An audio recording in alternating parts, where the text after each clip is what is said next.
Welcome to the Story Behind Scripture Books of the Bible series. Today, an in-depth look at the book of Nehemiah. Picture the year 445 BC. You are standing in the winter palace of Susa. Oh, wow. Yeah, the absolute center of the world at that point. Exactly. I mean, this is the absolute crown jewel of the ancient Persian Empire. Think unimaginable, staggering wealth. Sprawling courtyards, imported cedar, marble pillars, gold, silk. Just the kind of opulence that makes modern billionaires look like they're struggling, honestly. Right. It's a vast, terrifying display of global dominance. Yeah, and right in the middle of this terrifying display, there is a man. And he holds the single most dangerous, high-trust job in the entire empire. The Cupbearer. Yes, the Cupbearer to Artaxerxes, who is literally the most powerful king on earth. And this man is weeping. He is absolutely sobbing into his hands, just collapsing in grief over a broken pile of rubble that's like 800 miles away. It's such a stunning cinematic opening. It really is. And that singular, isolated moment of grief hidden away in a Persian palace is basically going to act as the catalyst that alters the entire course of human history. It really is one of the most intense historical accounts from antiquity.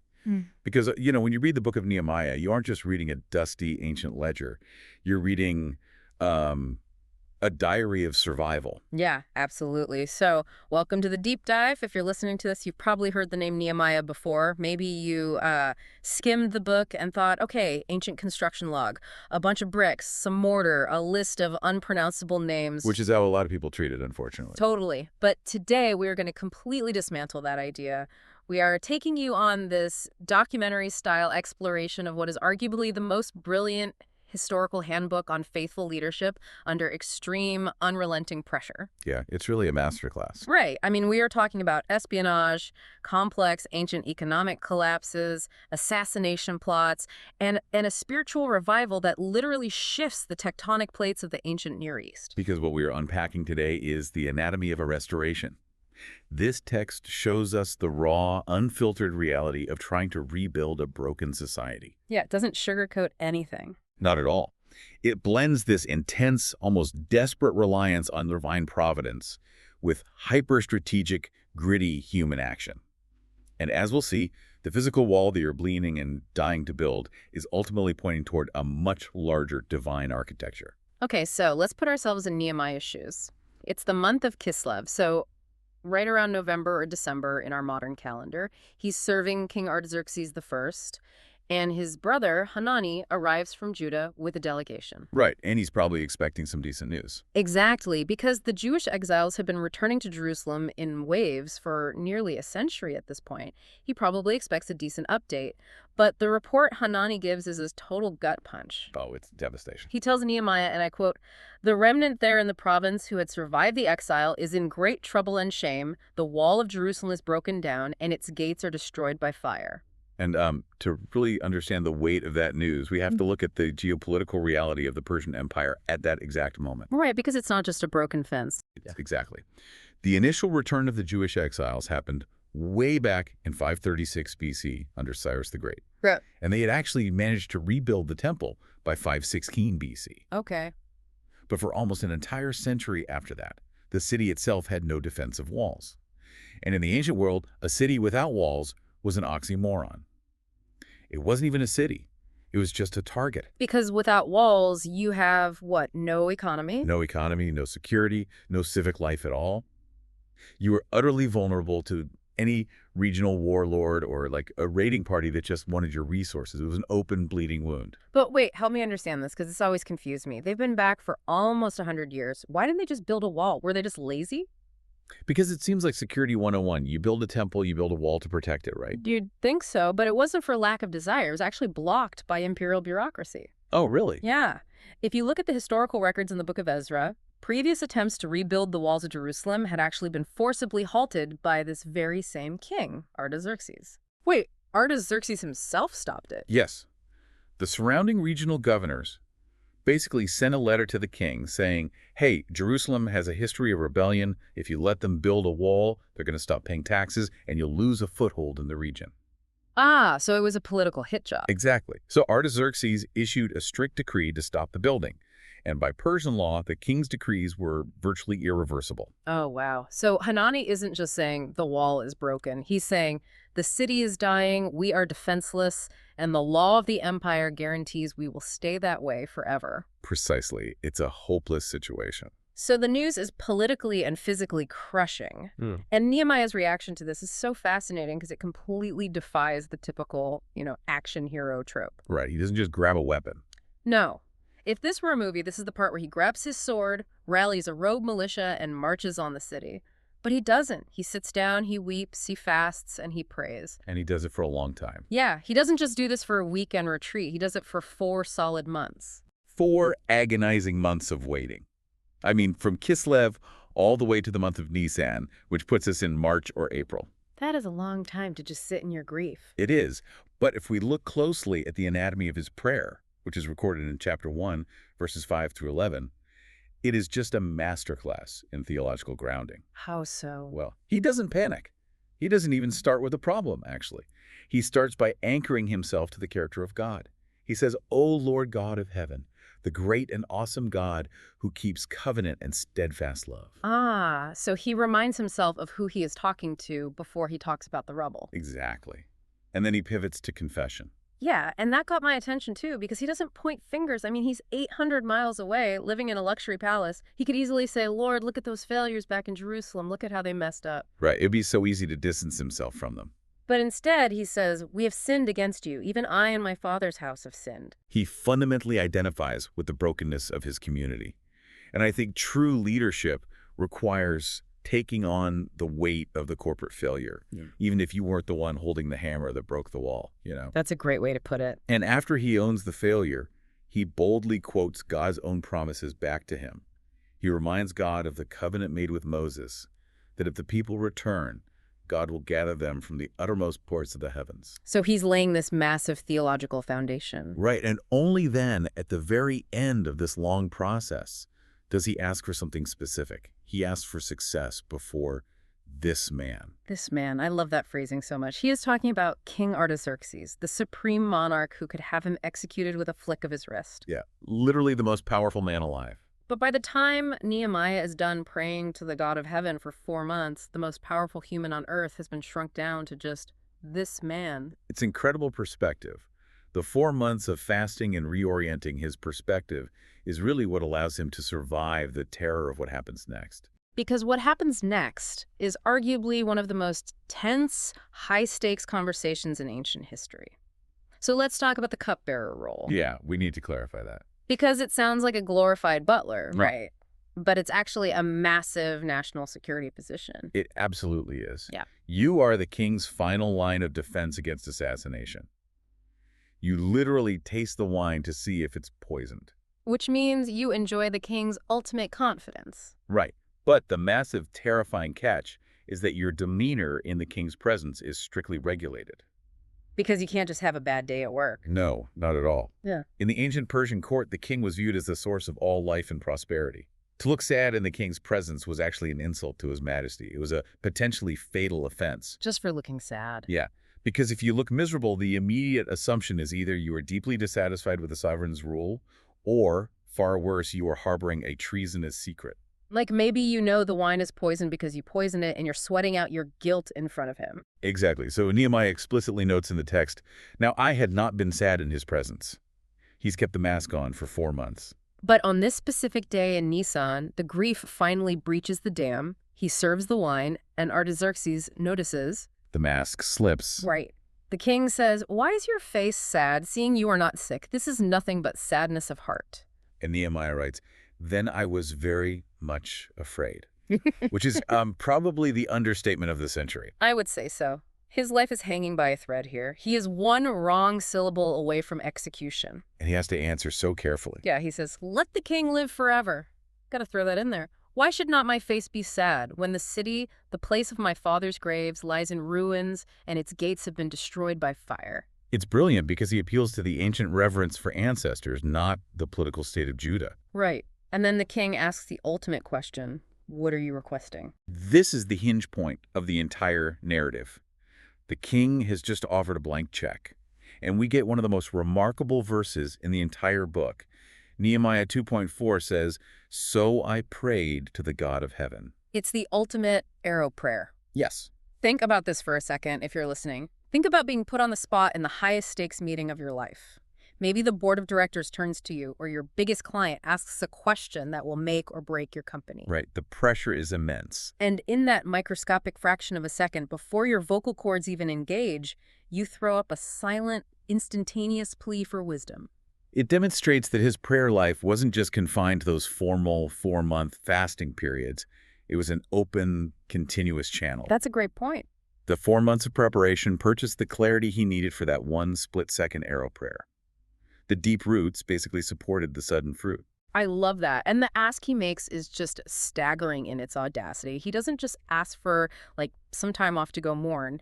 He asks the king to send him to Judah, the very province with a history of rebellion, to rebuild the city. He is asking Artaxerxes to reverse his own imperial decree. Which, you said earlier, is basically impossible. Under the laws of the Medes and Persians, it was culturally and politically unprecedented.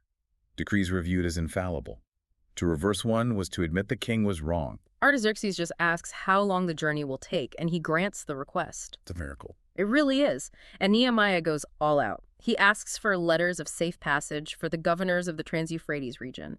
He asks for a letter to Asaph, the keeper of the king's forest, for a timber requisition to build the gates and the wall. He's not leaving anything to chance. No. And the king gives him everything, plus a military escort of army officers and cavalry, and Nehemiah's conclusion to this impossible diplomatic victory. And the king granted me what I asked, for the good hand of my God was upon me. The theological implication there is massive. God's providence operates above and through human geopolitics. The heart of the most powerful pagan king on the planet is just completely redirected to fulfill a divine purpose. Okay, so Nehemiah gets his diplomatic passports, his lumber orders, his cavalry, and he takes this grueling 800-mile journey across the ancient world. Which is no small feat itself. Right. And when he finally arrives in Jerusalem, armed with all this imperial backing, he does something that completely contradicts modern leadership instincts. He arrives in the ruined city, and he goes totally dark. Yeah, he tells no one what God has put into his heart. He doesn't announce his grand vision, he doesn't throw a parade, he doesn't call a press conference. He simply waits in silence for 3 days. There's like a modern CEO taking over a failing, bankrupt company. Instead of walking in on day one, giving a flashy keynote speech, they just sit in a back office for 3 days, observing. Exactly. Why does he do that? Because he knows the environment is highly volatile. Jerusalem is surrounded by hostile regional governors who profit from its weakness. If he announces a massive infrastructure project before he knows exactly what he's dealing with, the opposition will spin the narrative and crush the project before a single stone is moved. Wow. Which leads to this incredibly evocative scene. It's the dead of night. Nehemiah takes a handful of men, and he rides out on his animal to inspect the ruins under the cover of darkness. It's a secret reconnaissance mission. He goes out through the Valley Gate, heading south toward the Dung Gate, then east to the Fountain Gate. He's doing an undercover audit of the destruction. Because he needs to see the unvarnished reality of the damage with his own eyes. He's bypassing the local politicians and the priests who might try to minimize the problem or make excuses for why it hasn't been fixed. And what he sees is just catastrophic. Completely. At one point near the king's pool, the rubble is so massive and the destruction so complete that his animal can't even pass through. The infrastructure is entirely obliterated. So he had to know the exact dimensions of the failure before he could propose a solution. And only after he has completely mapped the perimeter, only after he has his facts absolutely straight, does he finally call the assembly. Right. He brings together the priests, the nobles, the officials, and the common people. And this is where we see his brilliance as a communicator, because these are people suffering from multi-generational trauma and learned helplessness. Oh, absolutely. They've lived in ruins for 90 years. So notice what he does not do. He doesn't shame them. He doesn't stand up and say, "You lazy cowards, why have you tolerated this mess for a century?" Shaming a traumatized people only paralyzes them further. Exactly. Instead, he casts a shared vision. He says, "You see the trouble we are in, how Jerusalem lies in ruins with its gates burned." He uses the word we. He identifies with them. That pronoun shift is so important. It is. "Come, let us build the wall of Jerusalem that we may no longer suffer derision." And then he gives them the ultimate proof of concept. He shares his testimony of how the good hand of his God was upon him, and he tells them the actual words the king spoke to him. He merges the spiritual reality with hard, practical evidence. It's like he's saying, God is with us, and by the way, I have the lumber requisitions and the imperial passports to prove it. And the psychological pivot in the crowd is instantaneous. Despair just evaporates. They reply, "Let us rise up and build." The text says, so they strengthen their hands for the good work. Which catapults us directly into chapter 3. Okay, yes. Now, if you were reading through the book of Nehemiah on your own, chapter 3 is notoriously the point where people bail out. It's the genealogies of construction. It really is. It is a long, highly repetitive list of unpronounceable names and specific gates. Eliashib, the high priest, rose up with his brothers, and they built the sheep gate, and next to him the men of Jericho built, and next to them Zakur, the son of Imri, built. It reads like an ancient spreadsheet. Honestly, why should any modern listener care about this chapter? Because if you look beneath the surface of the names, chapter 3 is actually one of the most profound masterclasses in organizational leadership and delegation in all of historical literature. Really? A masterclass? Truly, Nehemiah takes a monolithic, paralyzing task, rebuilding a massive fortified city wall, and he decentralizes it. Yeah. He breaks it down into manageable, bite-sized sections. But the real genius is who he assigns to the work. Right, because it's not just professional stonemasons. Far from it. It's a complete mobilization of the civil society. You have Eliashib, the high priest, out there hauling rocks to set the example. You have goldsmiths, perfumers, and merchants people whose hands are used to delicate fine labor, mixing mortar and lifting limestone. You even have women explicitly mentioned. Shallum, ruler of half the district of Jerusalem, repaired his section with his daughters. Nehemiah just flattened the social hierarchy for the sake of the mission. The detail that really stuck out to me is the phrasing that repeats over and over. He repaired opposite his own house. Yes. Nehemiah assigns people to rebuild the sections of the wall that are directly in front of their own homes. The psychology of that is just brilliant. It ensures absolute quality control without needing a massive layer of middle management. Because if you assign me to build a wall on the far north side of town and I'm tired, I might cut a corner, I might use a substandard stone.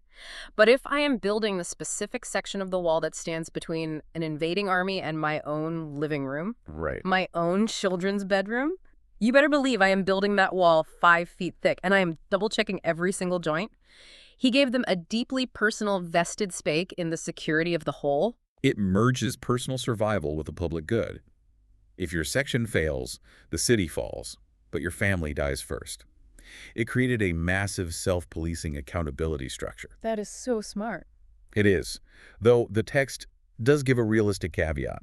It notes that the nobles of Tekoa would not stoop to serve their lord. There's always a faction that believes manual labor or public service is beneath their dignity. There's always one. Always.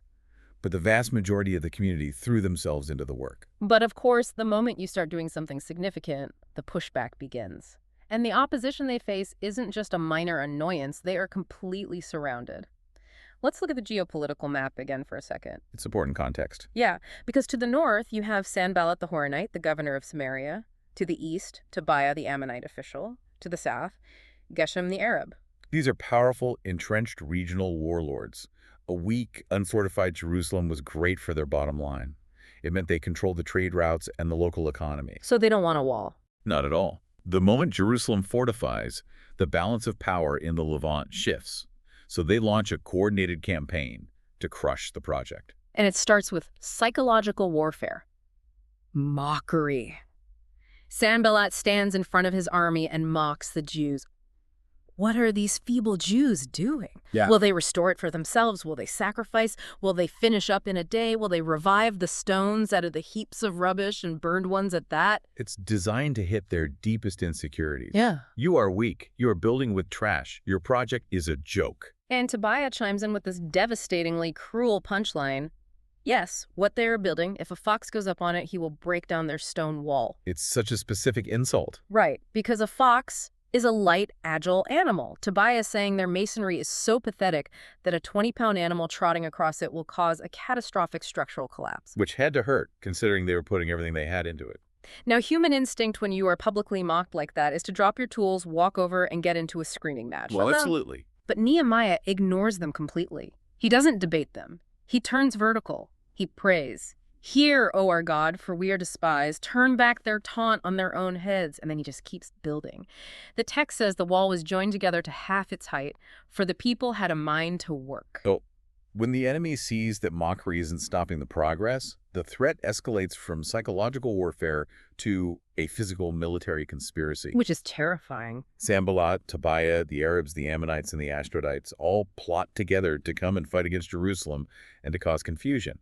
They basically plan a multi-front ambush. And this is where I want to stop, because Nehemiah's response in chapter 4, verse 9, perfectly captures the theology of this entire book. Yes, it really does. When they hear about the impending attack, Nehemiah writes, "And we prayed to our God and set a guard as a protection against them day and night." Let me push back on a common religious cliche here, because a lot of times you hear people say, just pray about it and let God handle it. Let go and let God. The Christian bumper sticker. Exactly. But Nehemiah doesn't just pray. No, because that cliche often leads to spiritual passivity. What we see in Nehemiah is the theology of the both and. Explain that. Well, we often fall into binary thinking, right? Either we rely entirely on prayer and do nothing ourselves, treating God like a magic genie, or we rely entirely on our own military strategies and logic, leaving God completely out of the equation. Nehemiah does both. Right. He recognizes absolute, desperate dependence on God through prayer, and he organizes a highly strategic, exhausting 247 security perimeter.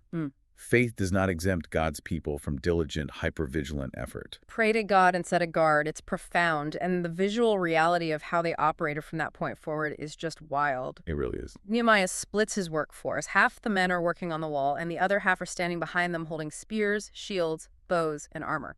And the builders themselves, the text says those who carried burdens were loaded in such a way that each labored on the work with one hand and held his weapon with the other. They are literally half-armed builders. That's insane to picture. And because the wall was expansive, perhaps 2.5 miles in circumference, the workers were spread thin. If an attack happened at one gate, the people at the other gates wouldn't even know. So what does he do? Nehemiah creates an emergency response system. He keeps a trumpeter glued to his side at all times. He tells the nobles and the people, the work is great and widely spread. In the place where you hear the sound of the trumpet, rally to us there. Our God will fight for us. And he stations families together at the lowest, most vulnerable parts of the wall. That is another layer of his psychological brilliance. If a breach happens, a man might flee to save himself. But if you put a man at a vulnerable breach, and you put his wife and his children directly behind him, he will stand his ground and fight to the death. You have to imagine the sheer physical and psychological exhaustion of this. The text says they worked from the break of dawn until the stars came out. Nehemiah, his brothers, and his servants didn't even take their clothes off to sleep. Everyone kept their weapon at their right hand, even when they went to the water. It is a pressure cooker environment. They're stretched to the absolute breaking point. Which is exactly why the next crisis is so terrifying. Because the project almost implodes, and it has absolutely nothing to do with Sanballat or the surrounding armies. Right. We get to chapter 5, and the external threat is suddenly eclipsed by an internal disaster. It's an economic collapse. I need you to explain this to me, because it seems to come out of nowhere. Suddenly, everyone is starving and going bankrupt. How did this happen so fast? It's a classic case of cascading systemic failures. Think about the mechanics of the wall building. Nehemiah took all the able-bodied men from the surrounding farms and villages and brought them to the city to build and defend the wall. Okay. That meant no one was tending the crops. Combine that massive labor shortage with the regional famine that was happening at the same time, and suddenly you have a massive supply chain collapse. There's just no food. So they have to buy grain just to keep their families from starving. Yes, and because of the shortage, the price of grain skyrockets. At the same time, the Persian Empire doesn't care if you're building a wall or facing a famine. The imperial property taxes are still due. Wow, that's brutal. So the common people are squeezed between hyperinflation on food and massive imperial taxes. And this is where the betrayal happens, because the wealthy nobles and officials within the Jewish community look at this crisis, and instead of helping their brothers, they see a massive profit opportunity. It's disgusting. They step in and offer loans to the starving workers, but they charge extortionate interest. The text mentions the 100th part, which historians believe was an interest rate of 1% per month. That's 12% annually. Yes, compounding. in an ancient agrarian economy where cash flow is practically non-existent. So to pay the interest, the poorer citizens have to mortgage their fields, their vineyards, and their houses. And when the compounding debt outpaces the land value, they default. But there's no bankruptcy protection in 445 BC. So what do the wealthy creditors do? They seize the land, and then they literally force the borrowers to sell their own sons and daughters into slavery to pay off the balance. It is an absolute moral atrocity. They are enslaving their own flesh and blood. It violates the core tenets of the Mosaic Law, which explicitly forbade charging interest to a fellow Israelite in need. Let's contextualize the sheer hypocrisy of this. If you are listening to this, imagine you are a common laborer. You are standing on a wall, exhausted, malnourished, holding a heavy limestone block in one hand and a sword in the other. You are risking your life, staring out into the dark, waiting for an Ammonite arrow to hit you, all to protect the city. And your family. Exactly. And the guy standing 100 yards down the wall from you, a wealthy Jewish noble, is actively foreclosing on your family farm and putting your teenage daughter in chains because you can't pay his exorbitant interest rates. The unity is completely shattered. The social contract is broken. When Nehemiah finds out, his reaction is explosive. He says, "I was very angry when I heard their cry and these words." But notice his emotional intelligence here. He doesn't instantly pull out his sword and start executing the nobles. The text says, "I took counsel with myself." That is such a vital leadership trait. He feels the righteous rage, but he delays his reaction to formulate a strategic response. He processes the anger, gathers his facts, and then he goes public. He calls them out. He calls a great assembly and confronts the nobles and officials right to their faces. He exposes the massive contradiction. We, as far as we are able, have bought back our Jewish brothers who have been sold to the nations. But you even sell your brothers that they may be sold to us. He's saying we've spent the last century trying to redeem our people out of Babylonian and Persian slavery, and now you are acting like Babylonians inside our own walls. And the nobles are completely silenced. They have absolutely no defense. Nehemiah demands immediate restitution. He orders them to return the fields, the vineyards, the olive orchards, the houses, and the exacted interest. And miraculously, they agree. They say, "We will restore these and require nothing from them." But here's the critical question. Why do they listen to him? I mean, why don't the powerful, wealthy elites just tell this newly arrived governor to get lost? Because Nehemiah possessed unquestionable moral authority. He wasn't a hypocrite demanding sacrifices from an ivory tower. He lived the sacrifice. What do you mean? He reveals in the text that for his entire 12-year tenure as governor, he and his brothers never ate the food allowance of the governor. Explain that allowance. What is that? In the Persian system, a governor was entitled to levy a heavy tax on the local population to fund his own lavish lifestyle, 40 shekels of silver, plus abundant food and wine. Previous governors had absolutely crushed the people with this burden. But Nehemiah didn't. No. Nehemiah looked at the economic devastation of the city and said, "Because the service was too heavy on this people, I will not demand my rightful allowance." Wow. He refused his legal rights for the sake of the people's survival. And it goes even further. He says he hosted 150 Jews and officials at his own table every single day. He was personally funding the government's hospitality out of his own accumulated wealth from his days in Susa. That's incredible. He didn't use his position to enrich himself. He used his personal wealth to serve his position. And the consequence of that radical generosity is absolute moral leverage. When a leader sacrifices that deeply, it strips away any excuse for the people underneath him to act selfishly. He could demand they give up their predatory profits because he had already voluntarily given up his rightful privileges. Exactly. The nobles had to comply. So the internal crisis is averted, the social fabric is repaired, and they get back to the wall. But the enemies outside the wall are watching. We are moving into chapter 6 now. The wall is now a continuous, unbroken perimeter. The only thing missing are the heavy wooden doors to hang in the gates. Sanballat, Tobiah, and Geshem realize their window of opportunity is slamming shut. Conventional military intimidation failed. The internal economic collapse was averted, so they pivot to a highly targeted, desperate strategy. Assassination. Yes. They focus their crosshairs entirely on Nehemiah, cut the head off the snake, and the project dies. They try 5 specific plots to take him out. Let's look at plot number 1, the Peace Summit trap. Sanballat and Geshem send a message saying, "Come and let us meet together at Hakkephirim in the plain of Ono." The plain of Ono was a region near the border of Samaria, about a day's journey from Jerusalem. On the surface, it sounds like a diplomatic olive branch. You've proven your strength. Let's negotiate a treaty. Right, very reasonable. But Nehemiah sees right through the geography. If he leaves the fortified city and his loyal guards to go to a neutral zone controlled by his enemies, he's a dead man. He writes, "They intended to do me harm." And his response is one of the most legendary quotes in the entire book. He sends messengers back and says, "I am doing a great work and I cannot come down. Why should the work stop while I leave it and come down to you?" It is the ultimate boundary-setting statement. It's a masterclass in recognizing dangerous distractions disguised as important meetings. I feel like we could all use that line in our emails. Right, but the enemy sends this exact same request 4 separate times. And 4 times, Nehemiah gives the exact same copy and paste answer. He refuses to deviate from his primary calling. But they are relentless. The 5th time, Sanballat sends his servant with an unsealed, open letter in his hand.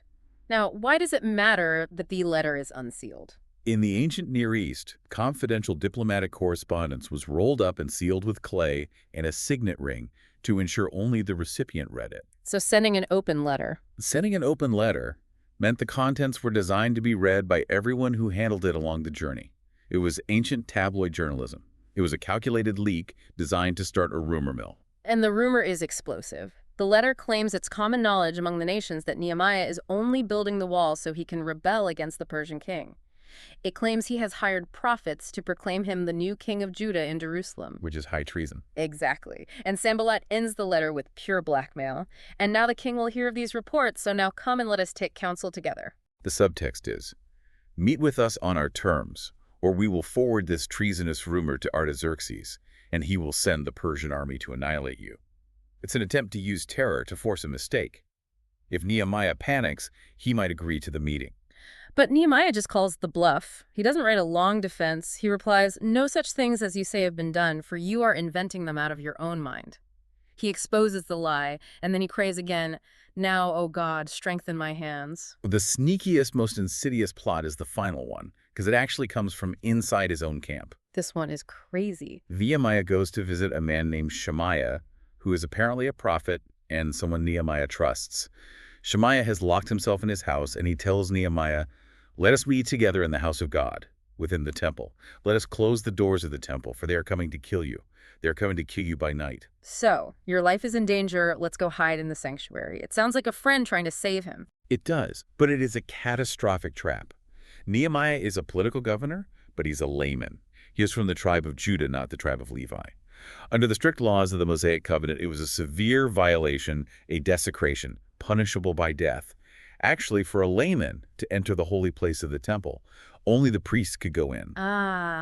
So if Nehemiah, out of fear for his own life, violates the sanctuary, he destroys his own moral authority, he becomes a lawbreaker in the eyes of his own people. Exactly. Tobiah and Sanballat had actually bribed Shemaiah to give this false prophecy. They knew they couldn't beat Nehemiah militarily, so they tried to ruin his reputation and create a scandal that would disqualify him from leadership. Wow. But Nehemiah's discernment is razor sharp. Yeah. He realizes God has not sent this man. He looks Shemaiah in the eye and says, "Should such a man as I run away, and what man such as I could go into the temple and live, I will not go in." He refuses to compromise his integrity just to save his own skin. And because of this relentless, uncompromising laser focus, we arrive at the miracle. Chapter 6, verse 15. The wall is finished. And it took exactly 52 days. Yes. Okay, I have to stop you here. 52 days. I'm sorry, but Rome wasn't built in a day, and a massive fortified ancient city wall surely wasn't built in under 2 months. That sounds like a mythological exaggeration. I mean, hauling stone, mixing mortar, building gates, how is that physically possible in 52 days with a half-starved, half-armed civilian workforce? It's a completely fair pushback, and historians have actually debated it for centuries. But archaeology provides the clarifying context here. Okay, what does it show? Nehemiah's team was not quarrying fresh limestone out of the mountains, cutting it to size, and building a brand new wall from scratch. They were executing a massive, highly coordinated restoration project. The massive foundation stones of the original wall were actually still largely in place. Oh, I see. The stones that had been knocked down by the Babylonians a century earlier were lying right there in the heaps of rubbish. The labor was primarily moving heavy debris, clearing the lines, hauling the existing stones back into place, and securing them with mortar. So it's less about engineering a new structure and more about an extreme adrenaline-fueled salvage and assembly operation. Precisely. And when you factor in the decentralization, thousands of people working simultaneously on their specific sections, motivated by the immediate threat of death, the timeline actually becomes physically feasible. But it was still perceived as miraculous, because the psychological impact on the surrounding nations was profound. Yeah, the text says when all their enemies heard of it, they were afraid and fell greatly in their own esteem. That is the ultimate vindication. The surrounding warlords were terrified because they realized that this work had been accomplished with the help of our God. You do not pull off a 52-day citywide reconstruction while fending off militias, economic collapse, and espionage unless heaven is backing you. The divine signature was unmistakable. The physical defenses are finally secure, the gates are hung, the reproach of Jerusalem is lifted, the external mission is accomplished. But a secure perimeter doesn't mean you have a healthy city. No, it doesn't. Which brings us to a massive pivot in the book, chapters 8 through 10. The narrative completely shifts gears. We are moving from bricks to Bibles, from physical walls to spiritual walls. The city is locked down, but the souls of the people are completely adrift. They had survived, but they had lost touch with their core covenant identity. So on the first day of the 7th month, this organic movement begins. All the people, men, women, and anyone who could understand, gather as one massive congregation in the open square in front of the Watergate. And they tell Ezra, the scribe, to bring the book of the law of Moses. This is a great crossover episode moment. It is. Ezra had actually arrived in Jerusalem 14 years prior to Nehemiah.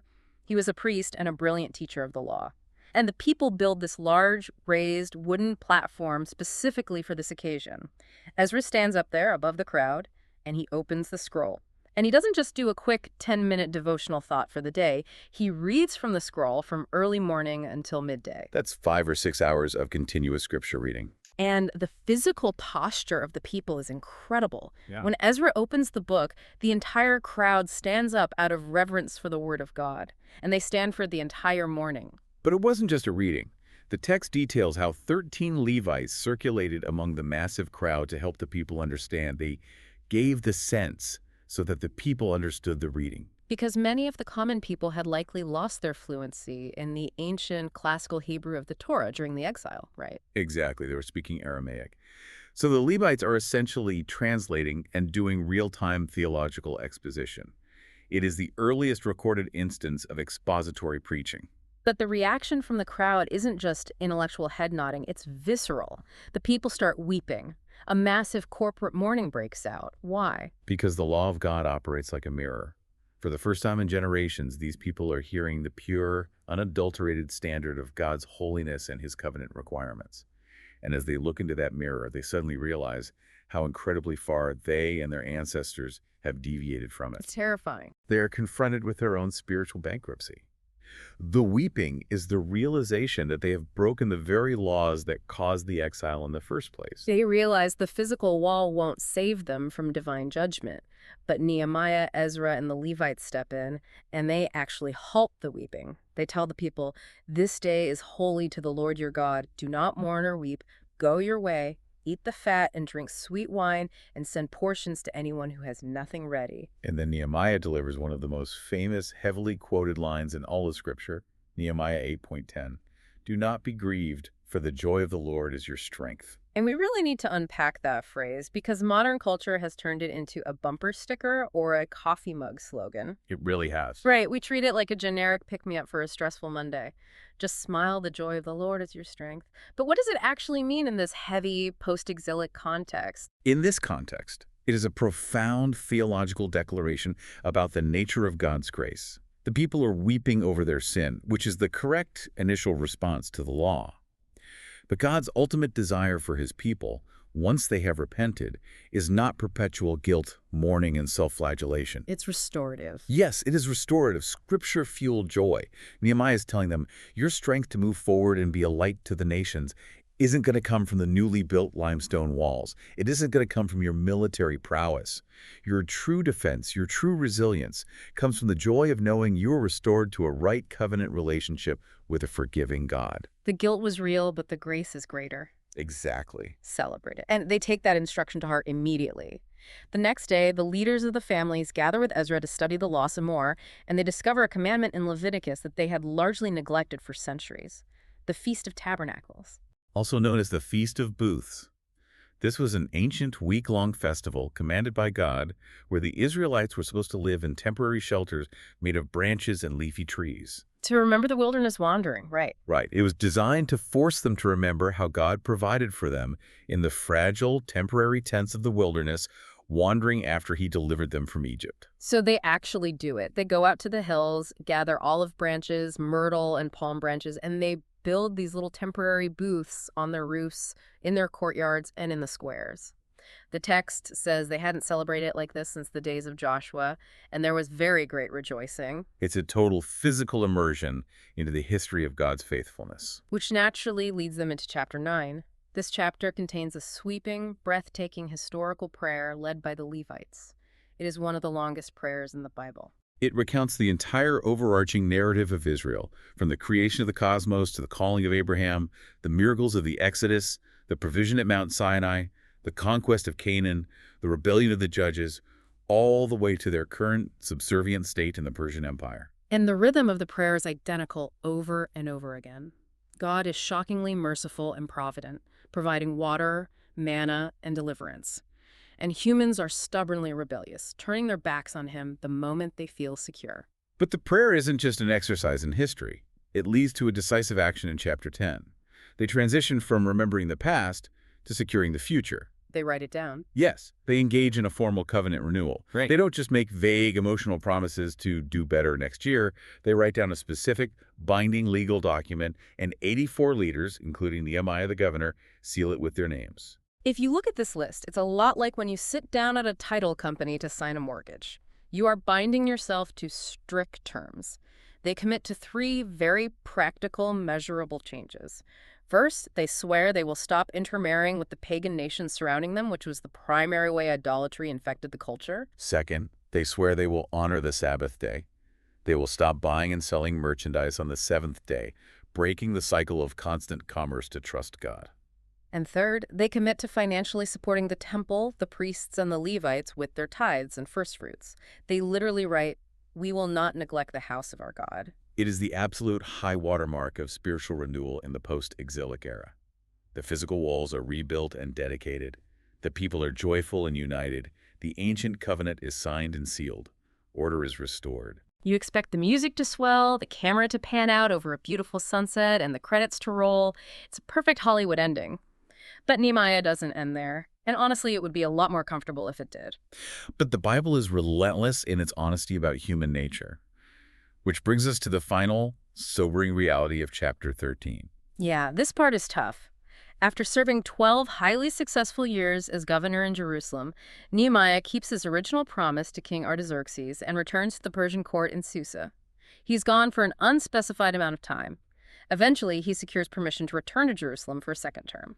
And what he finds when he walks back through those newly built gates is absolutely devastating. It is a total comprehensive relapse. Everything they signed in blood in chapter 10 has been completely ignored. And the level of compromise is almost absurd. Let's start with the temple. Remember Tobiah, the Ammonite official who mocked the wall, laughed at the foxes, and hired a false prophet to try and get Nehemiah killed. The enemy. Yes. The high priest of Jerusalem, Eliashib, actually cleared out a massive storage chamber inside the temple of God, a room meant for sacred grain offerings and frankincense, and he let Tobiah move in. The literal enemy of God's people is renting a luxury apartment inside the Holy of Holies. It is a breathtaking desecration, and it gets worse. Because the people stopped bringing their tithes, the temple economy collapsed. So the Levites are gone. Right. The Levites and the singers, who were supposed to be leading the worship of God, had to abandon the temple and flee back to their family farms just to grow food to survive. The house of God is completely neglected. And the Sabbath. The day they swore to keep holy, Nehemiah walks through the city and sees people treading wine presses on the Sabbath, loading donkeys with grain, and buying fish and merchandise from Tyrian traders. It's just another regular Tuesday for the ancient economy. And the intermarriages had resumed in full force, too. Oh, yeah. Nehemiah is horrified to discover that half the children of these mixed marriages couldn't even speak the language of Judah anymore. They were speaking the languages of Ashdod, Ammon, and Moab. The cultural and spiritual identity of the nation is dissolving in real time. When Nehemiah processes this absolute betrayal of the covenant, Yeah. his reaction is intense. It is visceral. And frankly, it is deeply jarring to modern civilized sensibilities. Yeah, I need to push back on his reaction here because he completely loses it. He doesn't just call a committee meeting or write a stern memo. He exhibits what we might call violent zeal. He literally storms into the temple, grabs all of Tobiah's household furniture, and hurls it out the window into the street. He's furious. He stations his personal guards at the city gates on the Sabbath and threatens to lay hands on the merchants if they don't leave. And when he confronts the men who married the pagan women, the text says he argued with them, cursed them, beat some of them, and literally pulled the hair out of their heads. He even chases the grandson of the high priest out of the city. That seems completely unhinged for a political leader. It is extreme. It feels like a violent outburst. And many readers end the book feeling deeply uncomfortable with Nehemiah's behavior. But we have to understand the desperation. He isn't throwing a temper tantrum.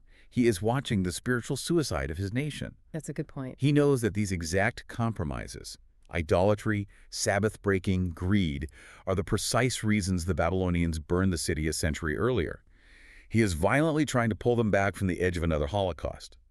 But on a deeper literary and theological level, this jarring, uncomfortable ending is entirely intentional.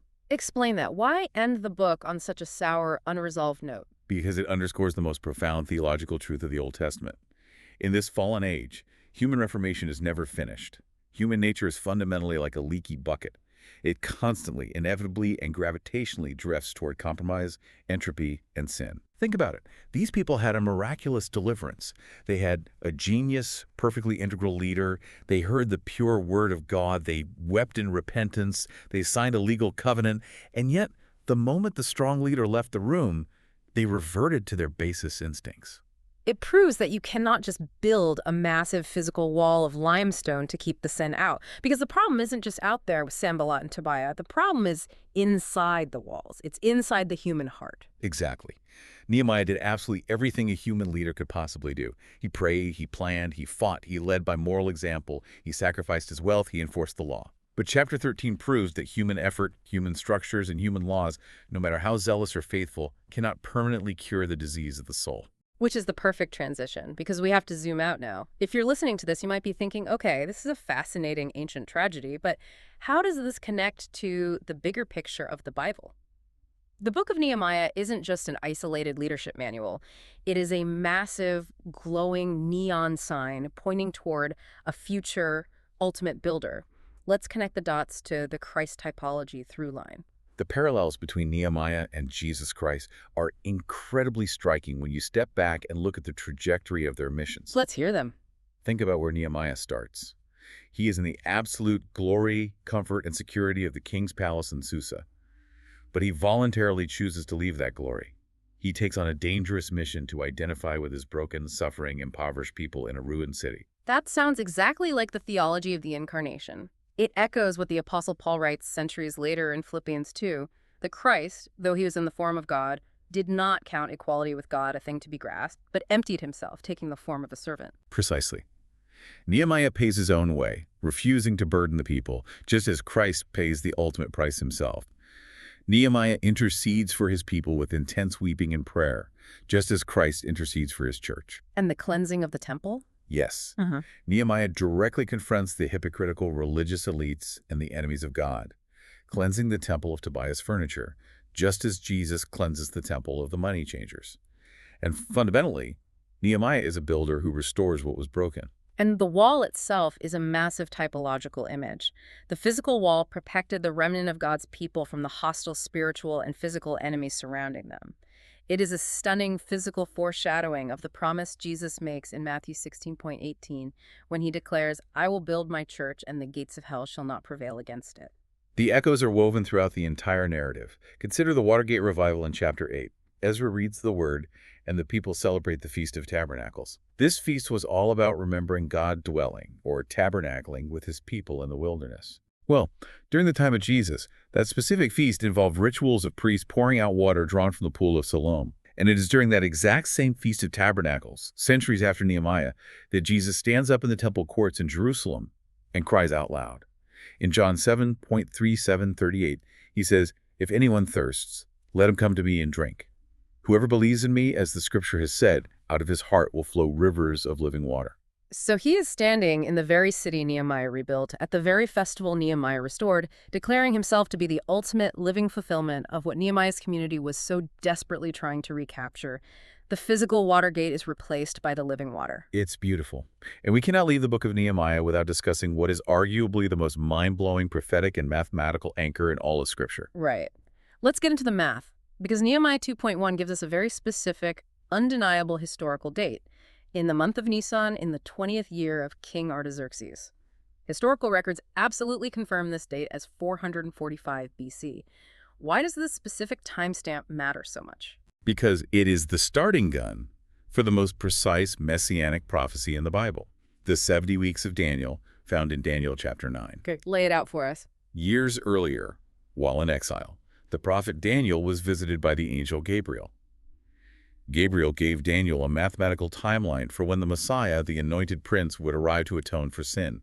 Gabriel said, "Know therefore and understand that from the going out of the word to restore and build Jerusalem to the coming of an anointed one, a prince, there shall be 7 weeks.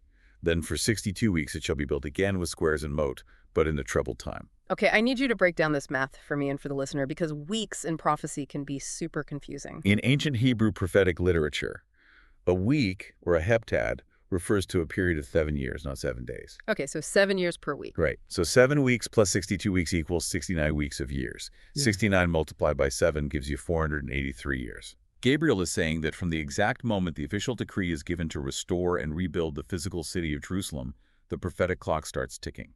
Exactly 483 prophetic years later, the Messiah will present himself as the prince. And the decree given to Nehemiah by Artaxerxes in the month of Nisan, 445 BC, is the only historical decree that specifically authorizes the rebuilding of the city walls and the city itself, fulfilling Daniel's criteria. Exactly. So if we do the math, we take 445 BC, we add 483 years. But wait, ancient calendars are different from our modern Gregorian calendar, right? Yes, they are. The ancient prophetic and Babylonian calendars operated on a 360-day year, so 12 months of 30 days. So 483 years multiplied by 360 days equals exactly 173,880 days. So the prophecy demands that 173,880 days after Artaxerxes says, "Go to Nehemiah, the Messiah will arrive." Where does that exact number of days land us? Well, in the late 19th century, a British investigator and chronologist named Sir Robert Anderson calculated this meticulously in his work, The Coming Prince. He accounted for leap years, the transition from BC to AD, and intercalary months. The heavy lifting. All the heavy lifting. If you start the clock on the date of Artaxerxes' decree in Nisan, 445 BC, and you count forward exactly 173,880 days, you land precisely on April 6, 8032, or in some adjusted chronologies, 8033. It lands exactly to the very day on Palm Sunday. The exact day Jesus Christ rode into Jerusalem on a donkey, allowing the crowds to publicly proclaim him as Son of David, the anointed prince, he rode into the very city through the very rebuilt gates that Nehemiah had bled and sweat to construct 483 years earlier. The chronological precision is just staggering. It is one of the most compelling, empirically verifiable apologetic arguments for the divine inspiration and orchestration of the biblical text. The entire geopolitical drama of the Persian Empire, Nehemiah's grief, the king's mood, the 52-day miracle, it was all sovereignly timed to lay the red carpet for the arrival of the true builder. It literally gives you chills when you realize the scale of the orchestration, but the absolute tragedy of it all is that when the true builder finally arrived on that exact day, the people inside the walls missed him. They did. In fact, on Palm Sunday, Jesus looks at the city of Jerusalem, and what does he do? He weeps. He weeps over the city, just like Nehemiah wept over it in Susa. Jesus prophesied the destruction of the city, saying they did not know the time of their visitation, and that not one stone of those magnificent walls would be left upon another, which the Romans brutally fulfilled in AD 70. Because the physical walls were only ever meant to be a temporary shadow. They served their purpose to preserve the messianic lineage, but they couldn't save the soul. Nehemiah is a hero, but he is a tragic hero. Chapter 13 proves that human reformation is basically a band-aid on a bullet wound. Which brings us to the close of the book, the final, exhausted prayer of Nehemiah. As we noted, the book doesn't end with a massive victory lap or a ribbon-cutting ceremony. After Nehemiah pulls the hair out of the compromising leaders and throws Tobiah's furniture into the street, he breathes out one final short sentence. "Remember me, O my God, for good." It is the raw, honest prayer of a man who knows he has spent his entire life, given every ounce of his energy, his wealth, and his passion to do the best he possibly could.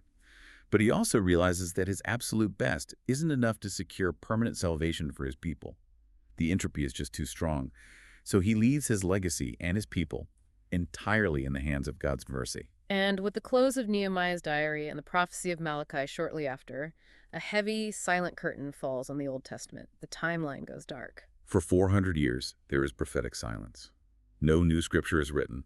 No major prophets appear in Jerusalem. The physical walls stand, but the spiritual decay continues. It is a long, dark wait. The people are waiting for a voice to cry out in the wilderness, preparing the way for the ultimate king who can do what Nehemiah couldn't. And that leaves us with a final, provocative thought to consider today. If you're listening right now, think about the walls you rely on. If human walls and human reforms, even the most brilliant, strategic, and faithful ones led by a genius like Nehemiah, always eventually crumble or fall to the slow, inevitable rot of internal compromise, what does that mean for us? It means we have to stop putting our ultimate hope in structural fixes to spiritual problems. We have to look beyond the limestone bricks. Since human walls fail, consider what it means that the ultimate builder had to come to establish a kingdom that requires no physical walls at all. A kingdom built not on fortified gates or political dominance, but on a promise made all the way back in Deuteronomy 30, where God promised, "I will circumcise your heart, so that you will love the Lord your God with all your heart and with all your soul, that you may live." We don't need better walls. We need new hearts. And that is a construction project only God himself can finish. A kingdom that cannot be shaken, and gates that hell itself cannot breach. Keep that thought with you as you go about your day. We'll see you next time on The Deep Dive. Join us every week for a deep dive into a book of the Bible from the story behind Scripture. If you'd like to read more about the stories behind Scripture, try Written in Fire, available on Amazon.com. It's the story of the destruction of Solomon's temple, told through the pages of the Bible and the voices of the prophets. The fire that destroyed the city and the temple did not end in ashes, but in a Messiah. Pick up Written in Fire on Amazon today.